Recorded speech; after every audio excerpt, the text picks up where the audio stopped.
भारत के सबसे कम उम्र के प्रधानमंत्री रहे राजीव गांधी की वो उपलब्धियां, जिनके बदौलत आज भी देश उन्हें याद करता है, आइए उन्हें जानते हैं। युवा सोच वाले राजीव गांधी को 21वीं सदी का भारत का निर्माता भी कहा जाता है। 40 वर्ष की उम्र में प्रधानमंत्री बनने वाले राजीव गांधी ने आधुनिक भारत की नींव रखने की दिशा में काम किया। राजीव गांधी की आज पुण्यतिथि है और इसी मौके पर जानिए उन्होंने 5 साल में कौन से बड़े 5 काम किए, जिसकी बदौलत आज भी लोग उन्हें बड़े प्यार से याद करते हैं।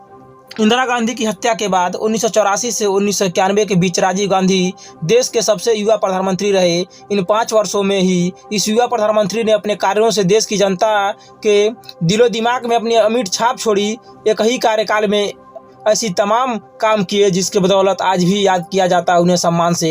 युवा सोच वाले राजीव गांधी को 21वीं सदी के भारत निर्माता भी कहा जाता है।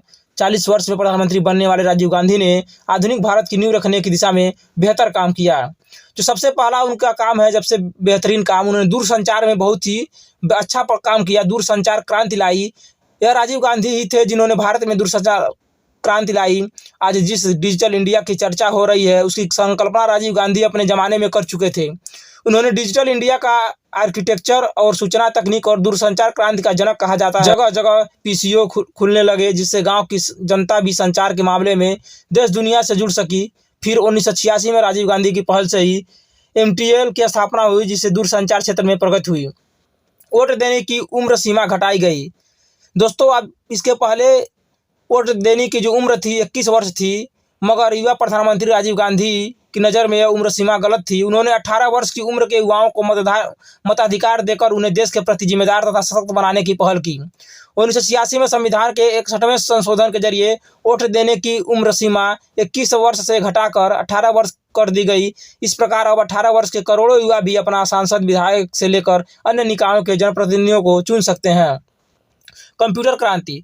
देश में पहले कंप्यूटर आम जन की पहुंच से दूर थे, मगर राजीव गांधी ने अपने वैज्ञानिक मित्र सैम पित्रोदा के साथ मिलकर देश में कंप्यूटर क्रांति लाने की दिशा में काम किया। राजीव गांधी का मानना था कि विज्ञान और तकनीक की मदद के बिना उद्योगों का विकास नहीं हो सकता। उन्होंने कंप्यूटर आम जन तक पहुंचाने के आसान बनाने के लिए कंप्यूटर उपकरणों पर आयात शुल्क घटाना शुरू किया।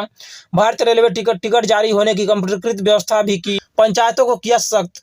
पंचायती राज से जुड़ी संस्थाएं मजबूती से विकास कार्य कर सकें, इसी सोच के साथ राजीव गांधी ने देश में पंचायती राज व्यवस्था को सशक्त किया।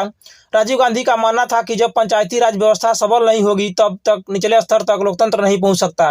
उन्होंने अपने कार्यकाल में पंचायती राज व्यवस्था का पूरा प्रस्ताव तैयार कराया। 21 मई 1991 को हुई हत्या के बाद 1 साल बाद राजीव गांधी की सोच को तब साकार किया गया जब 1992 से 73वें और 74वें संशोधन किए गए के जरिए पंचायती राज व्यवस्था का उदय हुआ। नवोदय विद्यालयों की स्थापना। मौजूदा समय में देश में कुल 551 नवोदय विद्यालय हैं, जिसमें 1,80,000 छात्र पढ़ाई करते हैं। गाँव के बच्चों को भी उत्कृष्ट शिक्षा मिले, इस सोच के साथ राजीव गांधी ने जवाहरलाल नवोदय की नींव रखी। ये आवासीय विद्यालय होते हैं। प्रवेश परीक्षा में सफल मेधावी बच्चों को इन स्कूलों में प्रवेश मिलता है। बच्चों को कक्षा 6 से 12 तक की मुफ्त शिक्षा दी जाती है। उनका रहना, खाना पीना सब चीज़ मुफ्त होता है। सारी सुविधाएं उनको दी जाती है।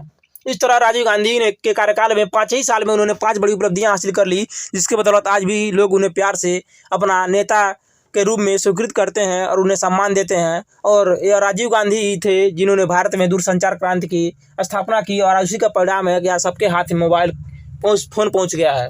दोस्तों, हमारे द्वारा दी गई जानकारी आपको कैसा लगा, कमेंट बॉक्स में जरूर बताइएगा, और मिलेंगे किसी अन्य वीडियो में। तब तक नया सुविधा लेते हैं। जय हिंद साथियों, धन्यवाद।